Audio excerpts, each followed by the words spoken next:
Alright, so real quick before we get started, I just wanted to give some mad respect to this man who's actually doing this race with no legs. Now, after going through this course kind of myself, I can tell you right now, this man has a lot more mental strength than I do.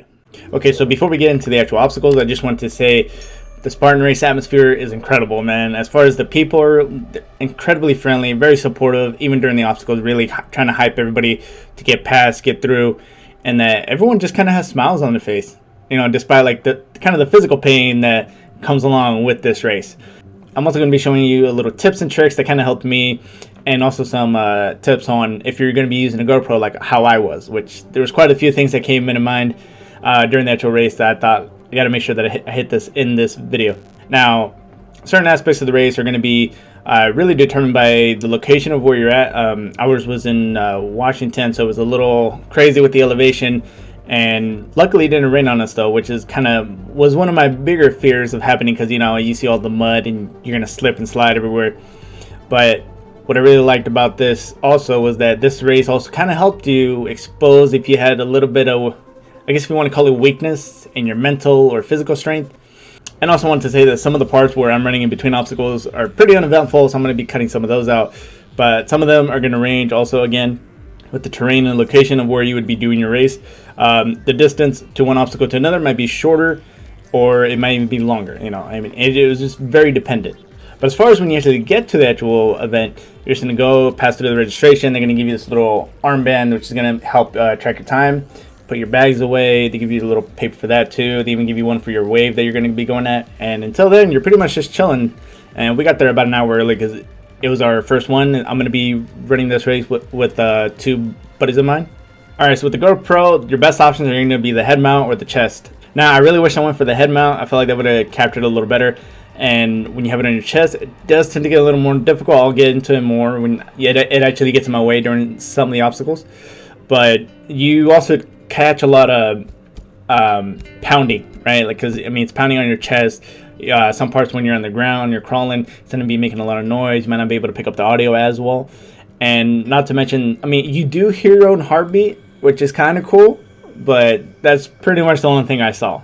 Also, I highly recommend that if you are doing this with friends and you guys are kind of all just staying together, make sure that you bring an extra battery. Make sure it's in a little waterproof type seal bag, because you're going to be going in the water, you're going to be getting the mud, and you don't want it to really get ruined. And you got to make sure that you should do a little quick battery swap. I would recommend doing it at the halfway mark, and so that way you can ensure that it's not going to turn off at you at one point and you just lost all your data. Now, once you have all that situated, you're getting called up. You guys, I would recommend going at the front if possible of the start of the race. That way you're going to mitigate having to just go uphill, not only at the beginning, but also you make sure you don't kind of run into anybody and all that. And also, if at any point during the actual race you actually are either going downhill or going uphill or wherever, make sure that you're calling if you're on someone's left or someone's right. You know, it's just going to really help you guys not to really collide with each other, maybe fall down. Maybe you're going uphill and you just slide all the way down, right? You know, things like that. It's kind of more of that courtesy etiquette type thing. The announcer's going to be kind of hyping you up. He's going to make you do the kind of like in the 300 movie. And he's also going to ask, like, what's your profession? You're going to be saying, I'm a Spartan. You're going to do this a couple times. He's going to ask where people are from. After that, he's going to do it the last 3 times. He's going to tell you, I am a Spartan. And then after that, you guys are going to be off. Spartans, what is your profession? Let's go! Okay, so right off the rip, don't do kind of what I did and kind of try to sprint at the very beginning. You obviously know that that's just going to be all downhill from there. So jog, kind of pace yourself, especially if you were like us. We really didn't train a whole lot before actually doing this. I believe we signed up 2 weeks prior. And your first obstacle when you come to it is going to be the over walls. You know, it's pretty easy. Really didn't have any issues. If you do have trouble on these types of walls or any wall in general, so long as you can get one leg over, you should be fine on getting the rest of your body over. Now the next obstacle is going to be rolling mud. I like the fact that they give you the water almost damn near at the beginning, because that way it really gives you like a little shock to your system. Now the water here only really went to about my hip height, and I'm 6 feet, so give or take 3 to 4 feet roughly. Not too deep. It is going to be very slippery. I suggest aiming for the past footprints so you get yourself a little bit more traction. I realized wearing a cotton t-shirt for this event was kind of a bad idea. Probably should have taken my shirt off, because after a while it does start to feel a little heavy and just it doesn't feel right. Come on. You good? Or that?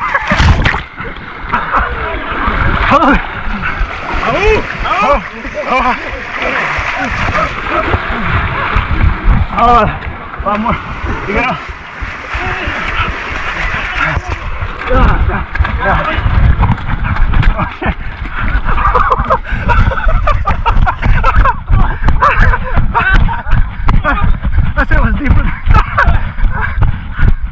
And as you can see here, I'm going to include some of the running in between the obstacles just so you can kind of see how the distance is. Some are very short, some are very long to the next obstacle.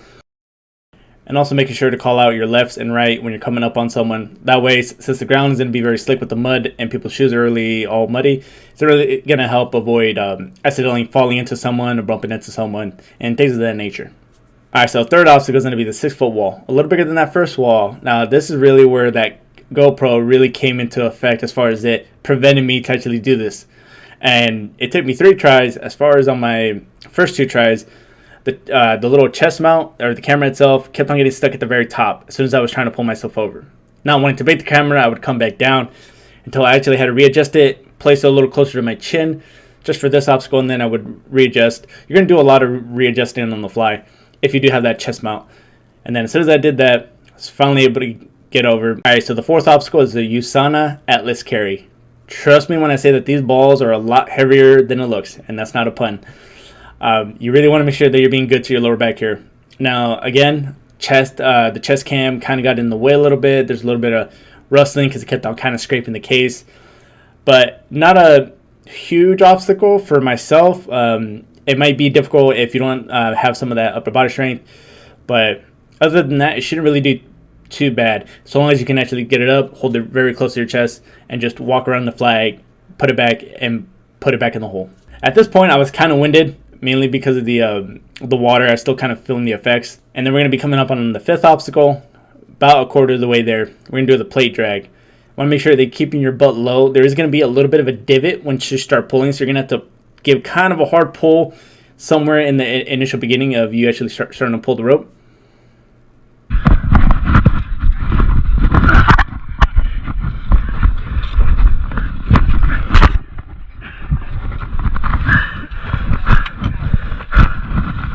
Now, when you're pulling it back, it was actually a lot easier for me this way. I don't know what it was, but I found it best to do it with one hand instead of both hands. Then again, I'm 6 feet. If you're shorter, I would probably recommend using both hands.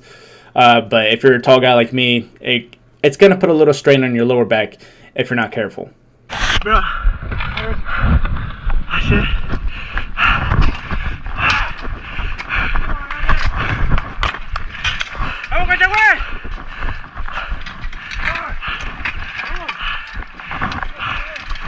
Oh my god, that really whipped my ass. Let's go. Let's go, Ever. Come on, Ever. Butt down, butt down.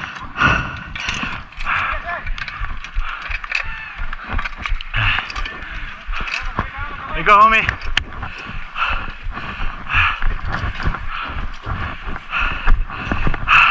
Also, something else for in between obstacles, try to avoid just slow walking. If you're going to walk, try some speed walking just to kind of keep your heart rate up. Oh, there he is. Come on, Ever! Let's go! Now, coming up on the 6th obstacle, we got the bucket carry. You really got to pray that the top does not come undone. I saw it happen to someone, and I can't even imagine how much that actually sucked, because I see him putting the rocks back in. But on this one specifically, do not stop moving. If you got to walk this, speed walk. This is going to kind of put a little bit of strain on your shoulder depending on what side you're carrying on. I saw most people carrying it on the left. Oh, damn.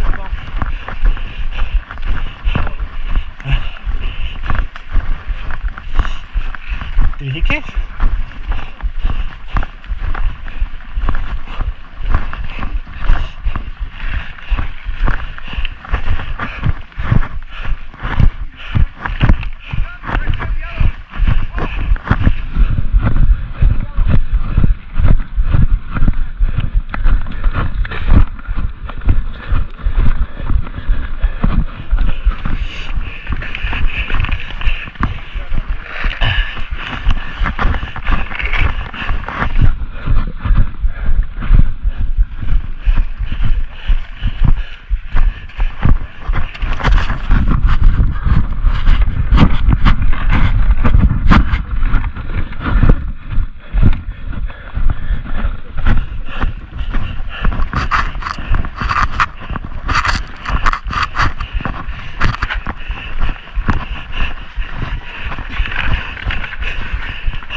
If at any point during it, you could always switch to that kind of a bear carry where you just have it close to your chest. Again, camera kind of got in the way here. But if you do this method, be careful with the bottom of the bucket. It is a bit slippery and your hands might still be a little bit wet from the water.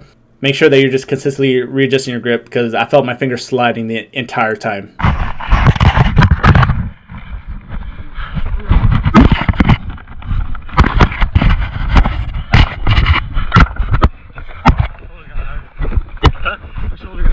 Same.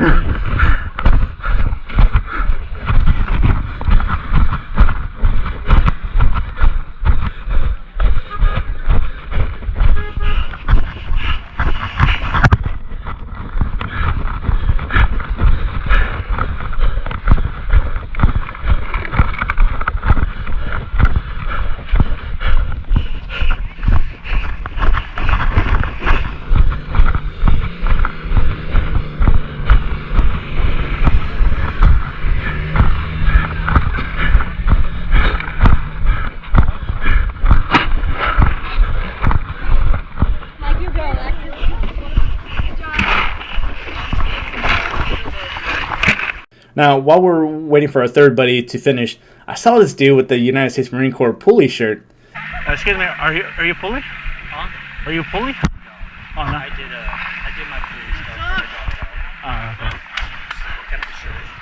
And I told him, hey, are you a Poolie? You know, like, are you about to go to boot camp? And he's like, nah, I was in the Poolie program, but then I failed. And I was like, I started thinking to myself, without going into too much detail into it, because my buddy was already finishing the obstacle as well. I just started thinking in my mind, like, how do you fail the Poolie program? Unless you quit, or maybe you did some drugs or something very shady. But this dude looked pretty young. But I just thought in my mind, like, okay, you know, hey, whatever. And he also said that he decided to keep the shirt, and I was like, okay, I guess. All right, so now we're going to be coming up on the spear throw, the 7th obstacle. Now, this is the most nerve-wracking obstacle for me, because if you failed the obstacle, you had to do 30 burpees. I'm not about to do that. So this one was more or less how good you are at throwing a spear. I've never thrown a spear before. I don't think I've even thrown a stick in that type of manner.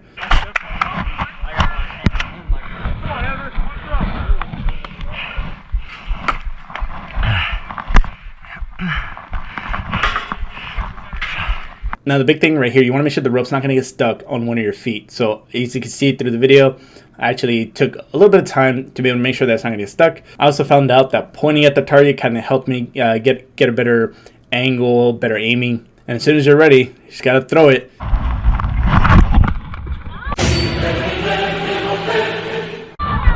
Well, so let's go.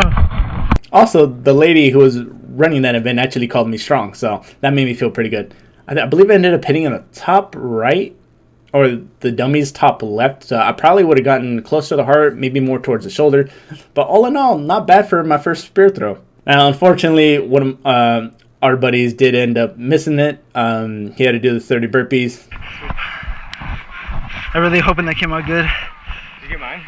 Yeah. Were you behind me when I did mine? I just told you not to. Wait, did he miss by a little bit? Or? His side hit his came out at an angle and turned and hit the foam on the side and bounced off. Alright, so coming up on obstacle number 8, the inverted wall.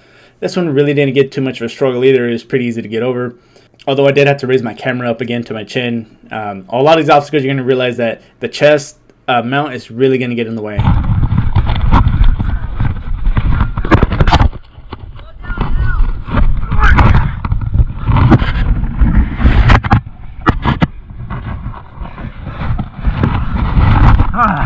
And then coming up on obstacle 9, we got the vertical cargo. Now, as soon as you get one leg over, stay low. I wouldn't recommend trying to sit up there, especially if you're afraid of heights. I feel like that would be a whole lot worse.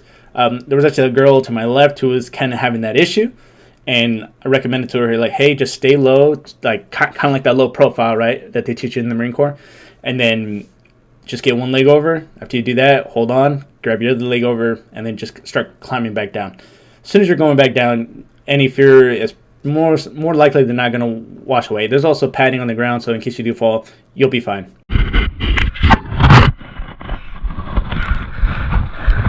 Come on over.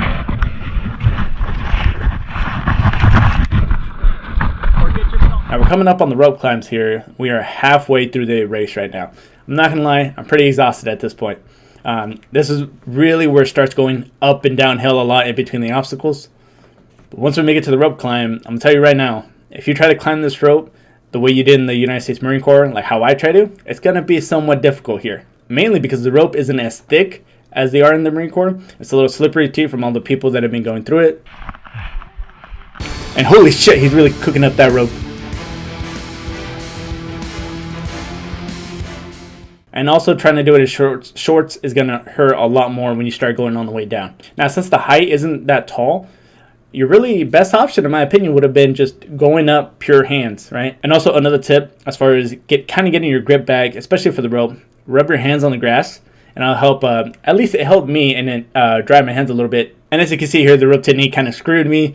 It kept on spinning around in circles. I don't know kind of what was going on there, but on the way back down, ended up burning my thighs a little bit, my hands a little bit. The worst part was that I actually burnt the right side of my sack. Yeah, I already did mine. Oh, I got myself really bad. A little bit of my balls. Because I was slipping, I couldn't stop. Now, coming up on the monkey bars, not a whole lot. I mean, if you climbed them as a kid, they shouldn't be too much of an issue. Wiping your hands on the grass to be able to get you have a little better grip. Ever do this for grip?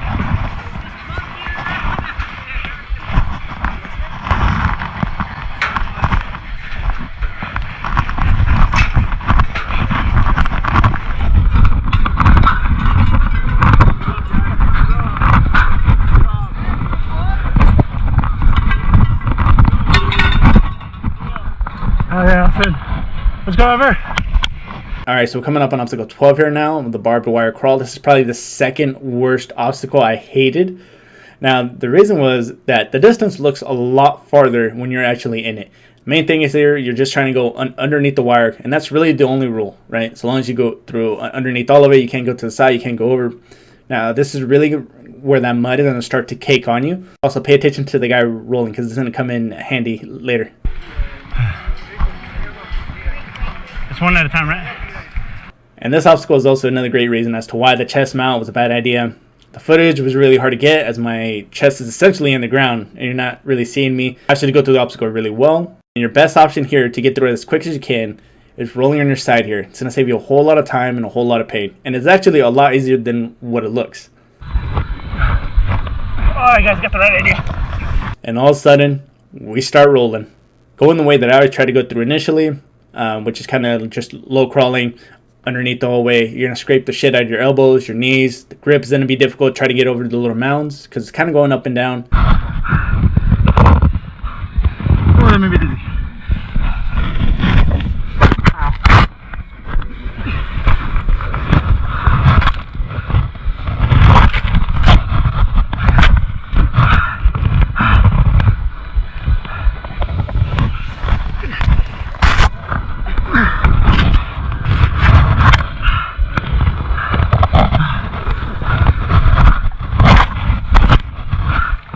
Oh, that water feels refreshing.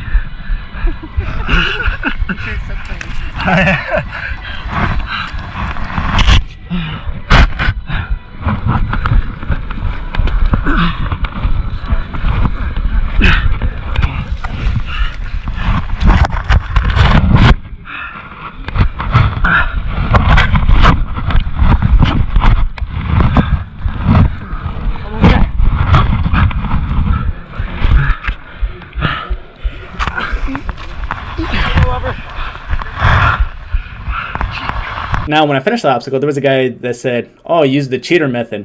I was like, "Cheater, really?" Because I wasn't sure.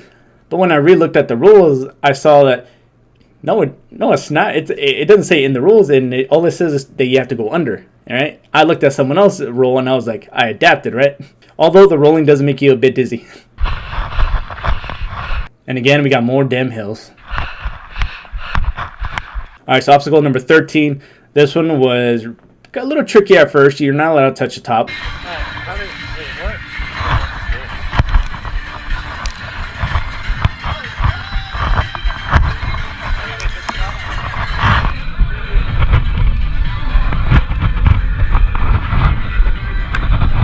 And I was kind of using my momentum to get past some of the bigger gaps.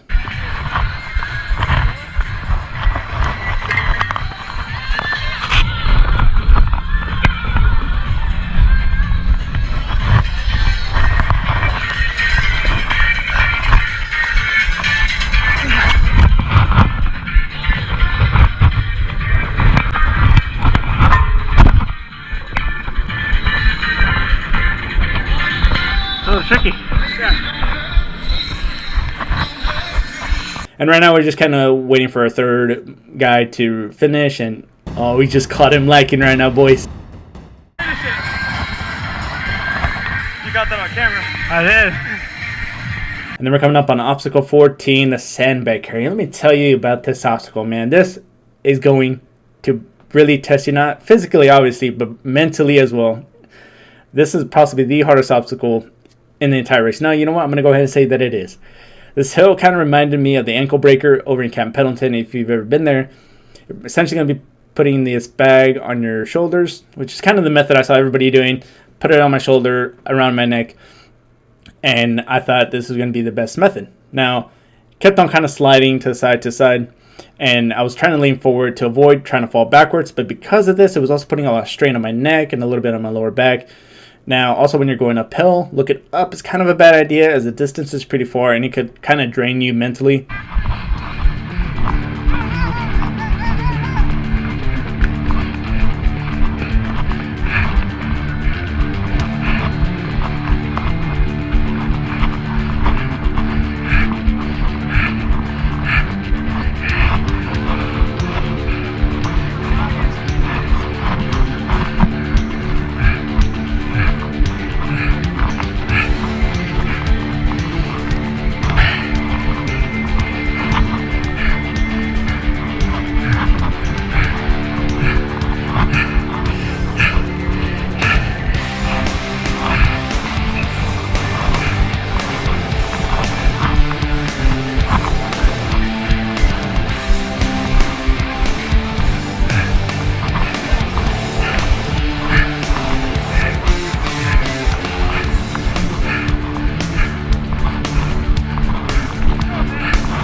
And now as you can see right here, I almost start to go down and then have a clarity thinking, hey, my back is kind of hurting right now.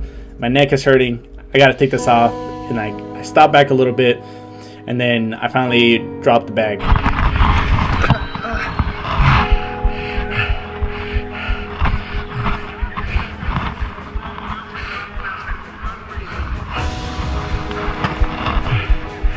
Now, I would recommend not stopping here, especially if you're going for time. Especially, I understand it could be a bit difficult. You see a lot of people taking rests up there. It's very tempting to take a rest yourself, but it was a lot harder getting that bag back on my shoulders, which this time I actually placed it on my left shoulder, not all the way across the shoulders, which actually to me helped me a lot more. It didn't really put too much strain on me, although it could have been just going downhill as well. Also made things a little easier. Again, here specifically, calling your left and right. Make sure you don't bump into someone. If you do, and they fall down all the way, you're gonna look like a dick.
Oh man. Let's go.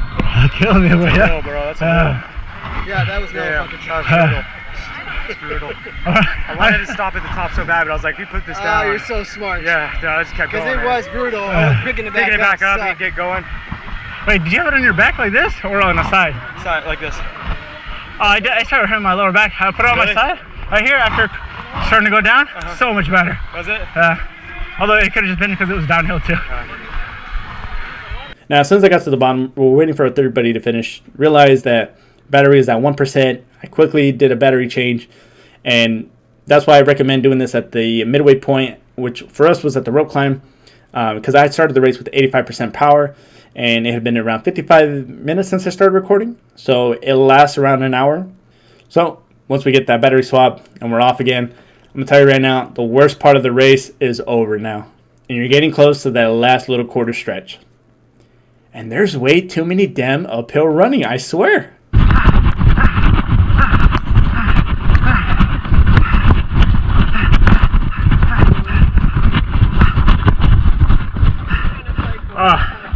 I'm out of steam. Coming up on obstacle 15, we got the multi-rig. Now, it's kind of like the monkey bars, obviously, except you're using rings here. Really, really recommend wiping your hands on the grass here. The grip here, I don't know what it was. It was a lot more slippery, a little trickier. Let's go, Austin.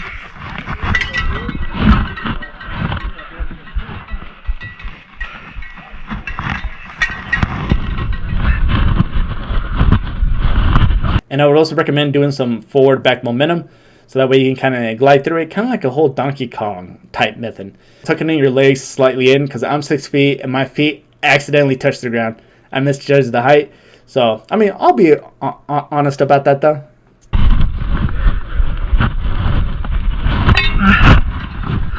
Oh, I kept thinking I was going to slip. I'm going to touch the ground twice. It's because I thought I could like let my feet go. Yeah. Did you strip? Yeah, it was too short, man. I swear to God, I almost ate shit so many times going up all these hills.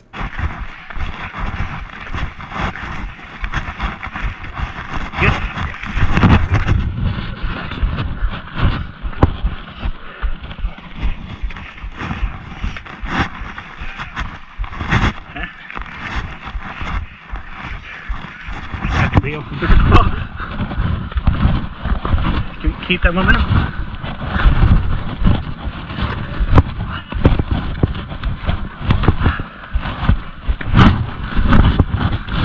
Jesus Christ. Oh shit. I'm trying to aim for the rocks.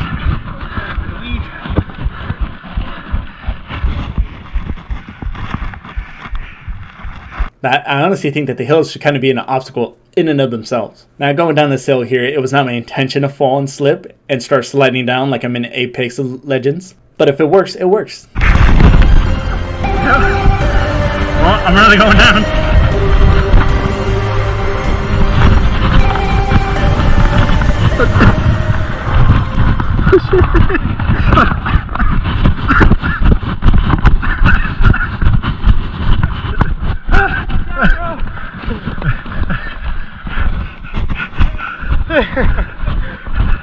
Now, coming up on obstacle 16, we got the Lazarus CBD Z-wall. A bit of a mouthful.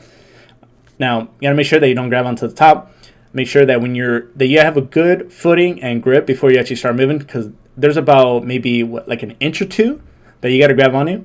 So it is a little hard and it does require a little bit of grip strength. The trickiest part is gonna be getting around the corner, because you kind of gotta feel without looking. And as soon as you grab it, slowly start to make your way around.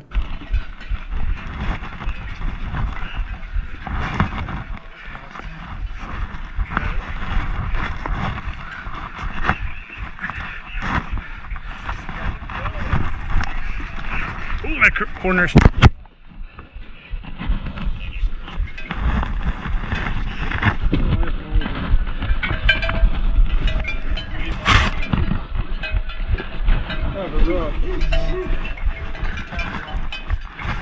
Where's my thing on the other side? Huh? That's me. Where's mine? Oh, just you gotta reach around the corner.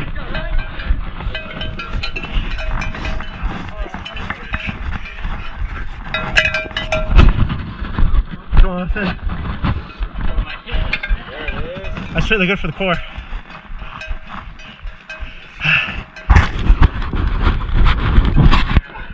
And as you can see here, my buddy started grabbing on for dear life because he almost fell.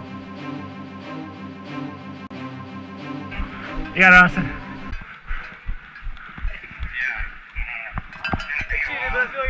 And my other homie just straight up placed both feet on the ground. What the hell is he doing? I didn't even realize I caught that on camera. Buddy, use that bear strength.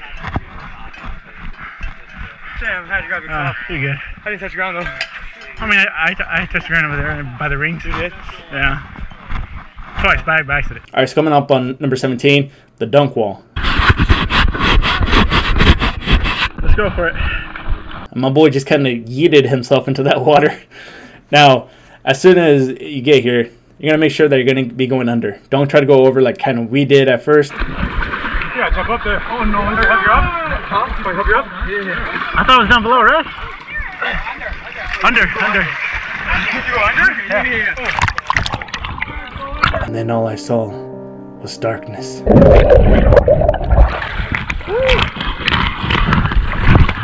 Let's go. Let's go, boys. Oh, that's so refreshing. Oh, grab the ring. Alright, so as soon as you get to the side, there's going to be a rope. Pull yourself up. Again, not too difficult. At this part, you're pretty much just going to be cruising through the last couple obstacles. We got the slip wall. This one's a lot easier than it looks. I had pretty bad shoes. I did not lose my footing. Pretty much just pulling yourself up.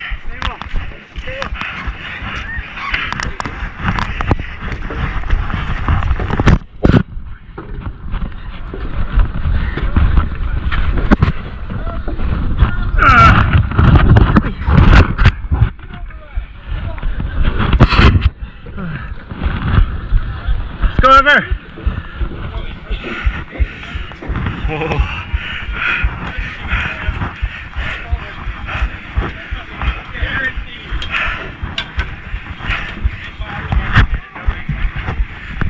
Going to make yourself to obstacle number 19, the Hercules hoist.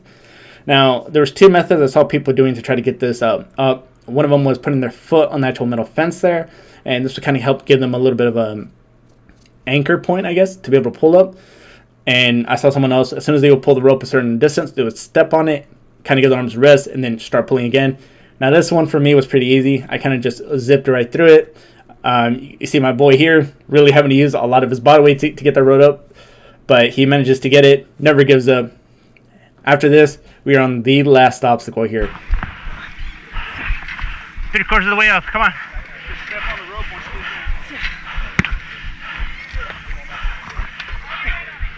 Almost there. Nice. We're going to be coming up to that obstacle number 20, craft a frame cargo. You are almost there. This is the last obstacle.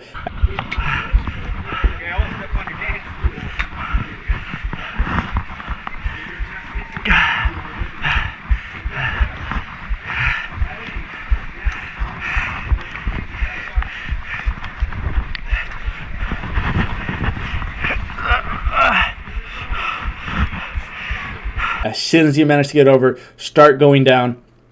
I saw some people sliding when they were starting to go back down. I didn't want to risk it, but about halfway down, I see my boy start going a little faster. And then as soon as I see him touch ground, he starts sprinting.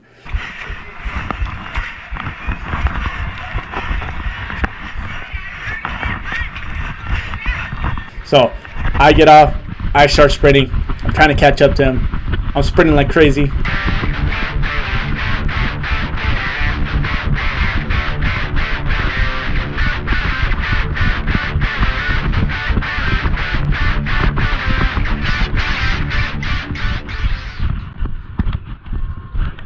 After that, you come in, collect your medal, congratulate your buddies if they're there with you.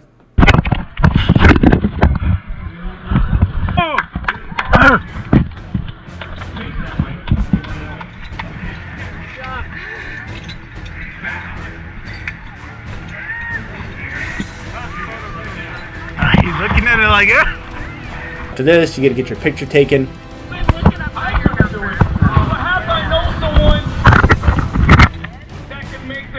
And you have completed your first Spartan 5K sprint race.